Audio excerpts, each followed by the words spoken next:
Notch থেকে insertion হয় intercondyloid eminence of the tibia, lateral থেকে মিডিয়াল পর্যন্ত, ল্যাটারাল থেকে একদম inserted anterior to the intercondyloid eminence of the tibia. ঠিক আছে, ল্যাটারাল থেকে একদম সামনের দিকে ইন্টারকন্ডাইলয়েড এমিনেন্স পর্যন্ত তার উৎপত্তি। তাহলে আমার এসিএল ইনজুরির অরিজিন জানতে হবে, ইনসারশন জানতে হবে। হ্যাঁ, ল্যাটারাল থেকে একেবারে ইন্টারকন্ডাইলয়েড এমিনেন্স অফ দ্য টিবিয়া। ওকে, এবার আসো টু কম্পোনেন্টস অফ এসিএল। কি কি কম্পোনেন্ট দেখো, smaller anteromedial bundle and MB বলা হয়, আর লার্জার পিএলবি। ঠিক আছে, এখন যখন আমরা নি এক্সটেনশন করি তখন দেখা যায় এমবি রিল্যাক্স থাকে, আর পোস্টেরোলেটারাল যে বান্ডেলটা এটা হচ্ছে তোমার টাইট হয়, পিএলবিটা টাইট হয় যখন আমরা নি এক্সটেনশন করি। নি এক্সটেনশন করলে পিএলবিটা পোস্টেরো ল্যাটারাল বান্ডেল এটা কি হয়, এটা টাইট হয়। হ্যাঁ, আর হচ্ছে এমবিটা এটা হচ্ছে তোমার রিল্যাক্স হয়। ঠিক আছে, জি স্যার। ওকে। এই এসিএল এর আর্টারির নামটা কি, যে আর্টারিটা সাপ্লাই দেয়, middle genicular artery. ACL gets its blood supply from middle genicular artery. Knee যখন এক্সটেনশন করব তখন তোমার পোস্টেরোল্যাটারাল বান্ডেলটা টাইট হবে, আর অ্যান্টেরোমিডিয়াল বান্ডেলটা তোমার মডারেটলি রিল্যাক্স হবে। হ্যাঁ, তাহলে এটা আর্টারি সাপ্লাই জানলাম। আর নার্ভ সাপ্লাই কোনটা, নার্ভ সাপ্লাই হচ্ছে টিবিয়াল নার্ভ, দ্যাটস ইম্পর্টেন্ট। সেজন্য হেমার্থোসিস হয়, এসিএল লিগামেন্ট যখন টিয়ার হয় তখন একেবারে ব্লাড এসে যায়, বুঝছো। আরেকটা ইনজুরি হয় পেস আনসারিয়াস, এটা একেবারে গ্রাসিলিস সার্টোরিয়াস এগুলোর একদম অরিজিন। মনে করে কেউ লো কমোডে বসলো, লো কমোড থেকে উঠতে গেল, তখন তোমার এই পেস আনসারিয়াস এই কন্ডিশনটা হয়। এটা অনেক ডিসেবলিং কন্ডিশন একটা। আচ্ছা, রিসেপ্টরস কি কি থাকে, Ruffini receptors which are sensitive to stretching, Vater Pacini receptors which are sensitive to rapid movement. তাহলে আমরা যখন নি মুভমেন্ট করব তখন রিসেপ্টর গুলো স্টিমুলেশন হবে। Golgi like receptors are located near the attachment of the ACL. The mechanoreceptor sited above, হ্যাঁ mechanoreceptor গুলো উপরে থাকে, have a proprioceptive function and provide the afferent arc for signaling knee action. আচ্ছা, free nerve ending as a nociceptor। তার মানে আমরা যদি যখন নি জয়েন্টটাকে মুভমেন্ট করব তখন রিসেপ্টর গুলো স্টিমুলেশন হবে। কোন কোন রিসেপ্টর, একটা হচ্ছে রাফিনি রিসেপ্টর, আর একটা হচ্ছে গোলজি টেন্ডন লাইক রিসেপ্টর, এবং ফ্রি নার্ভ এন্ডিং গুলো স্টিমুলেট হবে। ঠিক আছে, জি sir. Tears of the ACL are not uncommon. It may occur in footballers, basketballers, downhill skies. ঠিক আছে, এবং দেখা যায় যে এসিএলটা কাদের বেশি হয়, যদি এপিডেমিওলজিটা আমরা চিন্তা করি, ফিমেলদের বেশি হয় রাদার দেন মেল। ঠিক আছে, at the time of injury the patient often describes audible pop, একটা পপ সাউন্ড হয়। ফুটবল খেলার মাঠে একটা একটা সাউন্ড হবে, ওই সাউন্ডটা হলে অনেকটা বুঝে ফেলা যায় যে এটা এসিএল লিগামেন্ট টিয়ার হইছে। ঠিক আছে, এই যে ফিমেলদের কেন বেশি হবে স্যার? ফিমেলদের লেগজিটি থাকে, মাসল লেগজিটি থাকে, তারপর ওনাদের যে পোস্টার, ওজন, সবকিছুর মানে অ্যানাটমিক্যাল স্ট্রাকচারটা, এই প্রবলেমের কারণে ফিমেলদের বেশি হয় রাদার দেন মেল। ঠিক আছে, কিন্তু স্যার মেলদের তো স্যার আবার অ্যাথলেটিক অ্যাক্টিভিটি অনেক বেশি। ফিমেলদেরও তো অ্যাথলেটিক অ্যাক্টিভিটি আছে। বাইরের দেশে ফিমেলরা ক্রিকেটার না, বাইরের দেশে ফিমেলরা তোমার ওই যে কি বলে, ওই আমেরিকায় ওই যে কি বলে এটাকে, যে রাগবি। হ্যাঁ রাগবি, তারপর আদার্স খেলাধুলা করে না, ওই অনুযায়ী আর কি প্রিভিলেন্স আসছে, যে ফিমেলদের মধ্যে এটা প্রিভিলেন্সটা বেশি। আচ্ছা দেখি আমরা কোথায় আছে, লেখা আছে দেখো। আচ্ছা, রেস্ট্রিকশন অফ মুভমেন্ট, যদি এক্সটেনশনটা করতে না পারে আমরা ধরে নেই যে এটা তোমার এসিএল লিগামেন্ট প্রবলেম। যদি ডেফিসিয়েন্সি থাকে আমরা ল্যাকমেন টেস্ট দ্বারা বুঝি, ল্যাকমেন 15 ডিগ্রি নিয়ে ফ্লেকশন করে আমরা এটাকে মানে টিবিয়াটাকে একটু উপরের দিকে উঠানোর চেষ্টা করি। যদি দেখি যে এসিএলটা উইক তাহলে বুঝবো যে ল্যাকমেন টেস্ট পজিটিভ, আর যদি টিয়ার হয় তাহলে anterior drawer test positive. Epidemiology দেখো যে women are 3 times more prone to have the ACL injured than men due to smaller size and different shape of intercondylar node. Intercondylar node-টা small, সেজন্য আমাদের অ্যানাটমিটা জানতে হবে যে ল্যাটারাল ফিমোরাল কন্ডাইল থেকে এটা অরিজিন হয়ে তারপর ইন্টারকন্ডাইলার নোচে গিয়ে ইনসারশন দিতে হয়েছে। কারণ ইন্টারকন্ডাইলার নোচটাই তোমার কি হয়, ফিমেলদের এটা একটু ছোট। ঠিক আছে, ইন্টারকন্ডাইলার নসটা ছোট এবং ওয়াইডার পেলভিস এবং গ্রেটার কিউ অ্যাঙ্গেল, এটার কারণে তাদের এসিএল ইনজুরিটা মোর প্রোন দেন মেল মেল অ্যাথলেট। ঠিক আছে, দেখো স্পেনে জি স্যার 6%, মানে 100 জনের মধ্যে 6 জনের এই প্রবলেমটা, জার্মানিতে 11 জন, ইনসিডেন্স 8%। ঠিক আছে, মেকানিজম অফ ইনজুরি একটা হচ্ছে কন্টাক্ট আর একটা হচ্ছে নন কন্টাক্ট ইনজুরি। ঠিক আছে, through non-contact mechanism while the remaining 30% is from the direct contact. Side step cutting, plant and cut, decelerating from running, মনে করো দৌড়াচ্ছে, দৌড়ান থেকে ওই যে আমরা যখন ডিসিলারেশন হয়, ডিসিলারেশনের সময় তোমার এই এসিএল টেন্ডনের উপর একটা ইনজুরি হয়। Decelerating from running with change in direction, মানে দৌড়াচ্ছে দৌড়াচ্ছে হঠাৎ করে তার ডিরেকশন চেঞ্জ করলো, তখন তোমার এই এসিএল টেন্ডনের উপর চাপ পড়ে, জাম্পিং এর প্রবলেম হয়, ল্যান্ডিং এর প্রবলেম হয়। ঠিক আছে, এগুলো হচ্ছে non contact injury. Abduction and internal tibial রোটেশনে প্রবলেম হয়। ঠিক আছে, অ্যাবডাকশন এন্ড এক্সটার্নাল টিবিয়াল রোটেশনে প্রবলেম হয়। তাহলে এগুলো আমাদের নন কন্টাক্ট ইনজুরি জানতে হবে। আর কন্টাক্ট ইনজুরি তো বেশি হয় ফুটবলে, কলিশন, কলিশন ইনজুরি। হ্যাঁ, ইন্টারনাল রিস্ক ফ্যাক্টরে যদি প্রিভিয়াস কোনো আঘাত পায়, ঠিক আছে, তাহলে এটার more prone to injury. External risk factors are pre season training or seasonal distribution, match associated variables, high match and training load, যদি ট্রেনিংটা তুমি বেশি করায় ফেলো, হ্যাঁ, এবং প্রি সিজন ট্রেনিং, মনে করো প্রি সিজন কি, আমার খেলার এখন টাইম নাই কিন্তু তোমার প্রচুর স্কোয়াটিং এক্সারসাইজ করাচ্ছে, আবার খেলার পূর্বেও তোমাকে ট্রেনিং হচ্ছে, তো এই দুইটার মিলিত যে ফ্যাক্টরটা, তখন এসিএল ইনজুরি হয়। ঠিক আছে, গ্রেডিং অফ এসিএল একটা হচ্ছে কি গ্রেড 1, লিগামেন্টের চতুর্পাশে ফ্লুইড আসবে, লিগামেন্টের চতুর্পাশে ফ্লুইড আসবে এবং partial disruption of the ligament fibre, complete disruption of the fibre, এটা গ্রেড 3, একদম কমপ্লিট হয়ে গেছে ডিসরাপশন। হ্যাঁ, সাধারণত গ্রেড 1 যদি হয় তাহলে কনজারভেটিভ ম্যানেজমেন্ট দিয়ে ঠিক করে দেওয়া যায়, কিন্তু গ্রেড 2 3 অবশ্যই অপারেশন লাগবে। আসলে রিকনস্ট্রাকশন সার্জারিটা কেন দরকার, যদি ইনস্টেবিলিটিটা বেশি হয়, the degree of instability, instability বেশি থাকলে তখন তোমার এই সার্জারি লাগবে। কি কি সার্জারির নাম, পেটেলার টেন্ডন অটোগ্রাফট, হ্যামস্ট্রিং অটোগ্রাফট, হ্যামস্ট্রিং থেকে মাসল নিয়ে যদি লাগায়, কোয়াড্রিসেপস টেন্ডন অটোগ্রাফট, পেটেলার টেন্ডন অটোগ্রাফট, এগুলো নাম সার্জারি। লিটারেচার স্টাডি কি বলতেছে দেখো, কোন ধরনের এক্সারসাইজ গুলো খুব এভিডেন্স বেসড, কি কি আছে, pre operative exercise, no operative exercise. Pre exercise group participate 4 weeks exercise programme. ঠিক আছে, কি কি আছে দেখো, 20 minutes range of motion exercise, আমরা এটা করি, রুগীকে বলি আপনি ফ্রি রেঞ্জে, মানে পেইন ফ্রি রেঞ্জে মুভমেন্ট করেন, পেইন ফ্রি রেঞ্জে মুভমেন্ট করেন, যে রেঞ্জে ব্যথা হচ্ছে এর ভিতরে আর যাবেন না। ওপেন চেইন স্ট্রেংথেনিং এক্সারসাইজ, যেমন আমরা চেয়ারে বসে বলে হাঁটুটাকে সোজা করেন, this is one example of open chain strengthening exercise. ঠিক আছে, short arc extension, straight leg raise, leg curl মানে তোমার আইসোমেট্রিক যে ব্যায়ামটা। ঠিক আছে, ক্লোজ চেইন স্ট্রেংথেনিং, এটা যখন ব্যথা যখন অনেক কমে যাবে তখন আমরা ক্লোজ চেইন এক্সারসাইজ করতে দেব। Half squat 15 repetition of 2 set, এই যে 2 সেট বললো তার মানে 15 রিপিটেশন হাফ স্কোয়াট, এটাই আমার এভিডেন্স।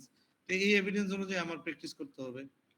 ঠিক আছে, তাহলে 15 রিপিটেশন 2 সেট, তাহলে এটা আমার একটা এভিডেন্স, এই এভিডেন্স অনুযায়ী আমাকে প্র্যাকটিসে চলে যেতে হবে। পোস্ট অপারেটিভ এক্সারসাইজ ওয়াজ ইমিডিয়েটলি আফটার এসিএল রিকনস্ট্রাকশন, দা লিম ইমোবিলাইজ থাকবে, আমরা অনেক সময় লিম্বে স্টোকিনিট বা ক্রেপ ব্যান্ডেজ দিয়ে বেঁধে রাখি কমানোর জন্য, সোয়েলিং কমানোর জন্য।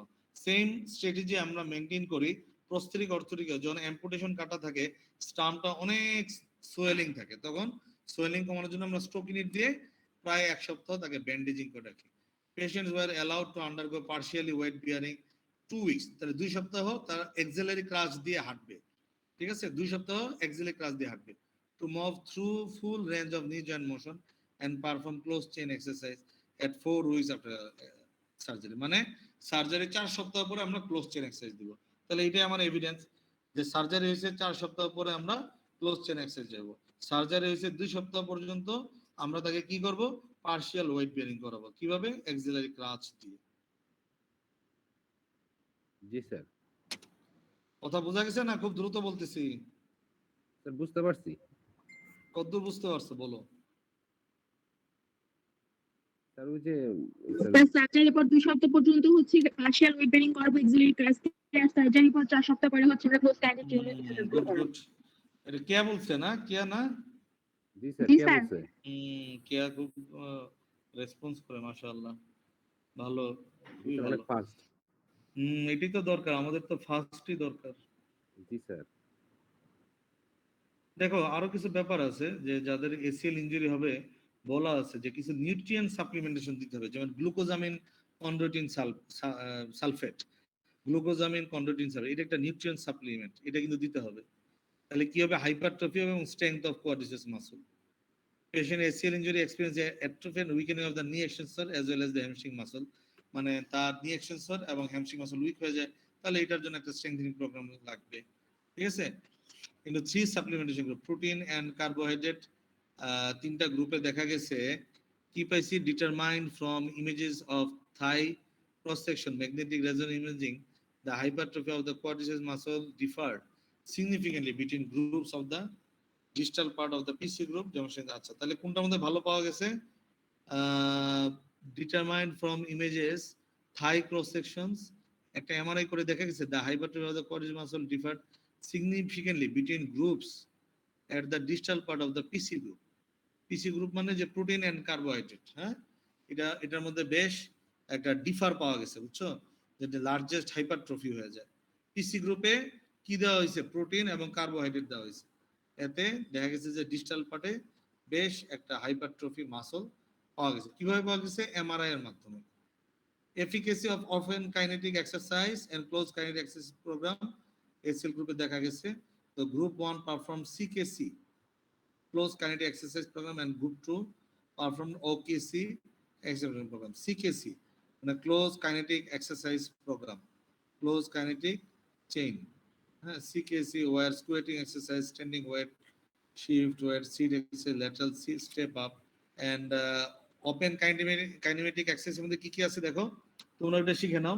Open kinetic exercise, isometric quadriceps exercise, isotonic quadriceps exercise, long leg press, knee flexion. This exercise were perform 3 sets or 20 repetition per day, মানে একদিনে 20 বার রিপিটেশন করবে, 20 বার রিপিটেশনকে একটু বিশ্রাম নেবে, তারপর 3টা সেট করবে।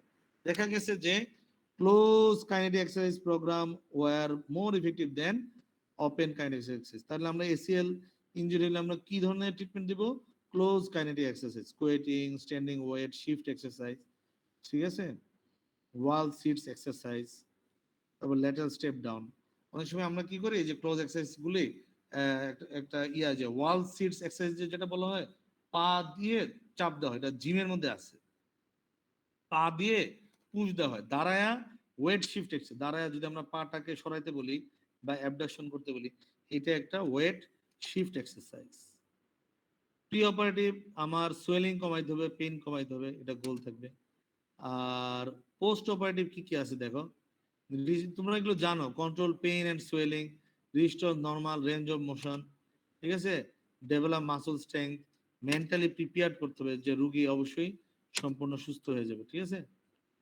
ওয়ান সিস্টেমেটিক রিভিউতে দেখা গেছে যে 48 studies and found 82% participants had returned to some kind of sports participant, 63% had returned to their pre-injury level of participation, মানে পার্টিসিপেন্ট করে তারপর আবার ইনজুরি শুরু হয়ে গেছে।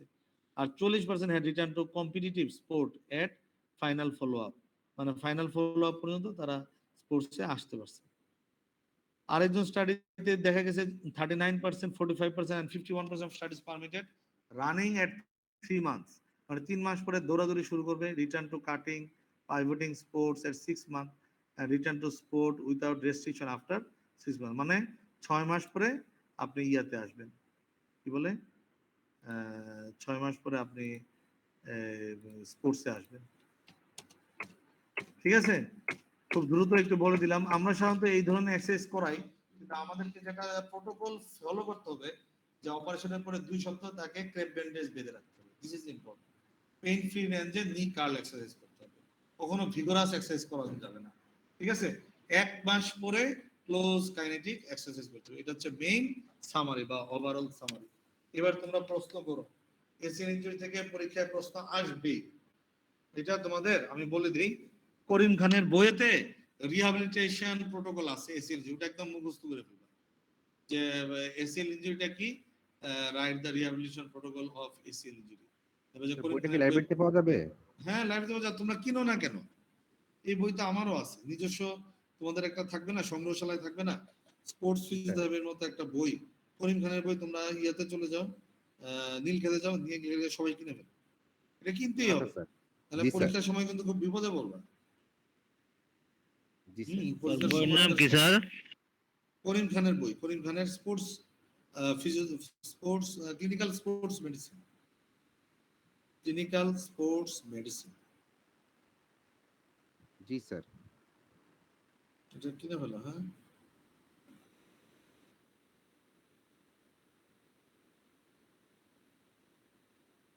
ঠিক আছে, জি, স্যার। এখন তোমরা তোমাদের কথা বলো, আমি উত্তর দিয়ে থাকবো। তোমরা একজন একজন করে আমাকে প্রশ্ন করো, হ্যাঁ, I am happy to give you answer. Sir একবার যদি কারো মানে এসিএল ইনজুরি হয়ে যায়, মানে তাহলে কি তার স্যার মানে রিকারেন্ট ইনজুরিতে পড়ার পসিবিলিটি কি স্যার বেড়ে যায়? ভালো একটা প্রশ্ন করছো। এসিএল ইনজুরিটা প্রথমে আমরা দেখবো লেগজিটিটা কিরকম। যদি লেগজিটি বেশি থাকে অপারেশন করতে বললে অপারেশনের পরে ফিজিওথেরাপি, তখন তারা 6 মাস পরে ভালো হয়ে যায়। ঠিক আছে, লেগজিটির উপর নেবে। লেগজিটি যদি বেশি থাকে তখন ফিজিওথেরাপি করাও লাভ হয় না। অপারেশনটা লাগবে, অনেক বড় ব্যাপার তো। জি, স্যার মানে বুঝতে পারছি এবারে। অপারেশনটা দরকার বেশি। জি, স্যার। কিন্তু স্যার মানে আমি বলতে চাচ্ছিলাম কি মানে নরমাল একটা পিপলের স্যার যে পরিমাণ রিস্ক মানে যেকোনো অ্যাক্টিভিটিতে মানে একজন মানে প্রিভিয়াস ইনজুরি পারসন এর কি রিস্কটা কি স্যার বেশি কিনা সেটা জানতে চাচ্ছিলাম।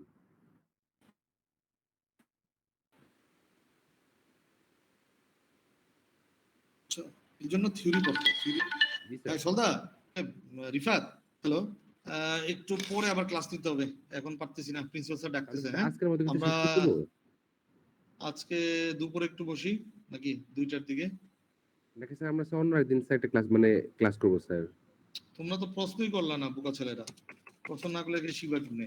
এখন তাহলে অফ করো, হ্যাঁ, 2টার দিকে আবার একটু বসি। 2টা একটা লিঙ্ক পাঠাও।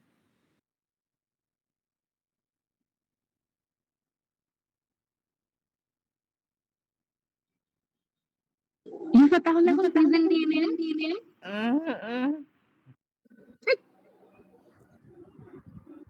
ওয়েট।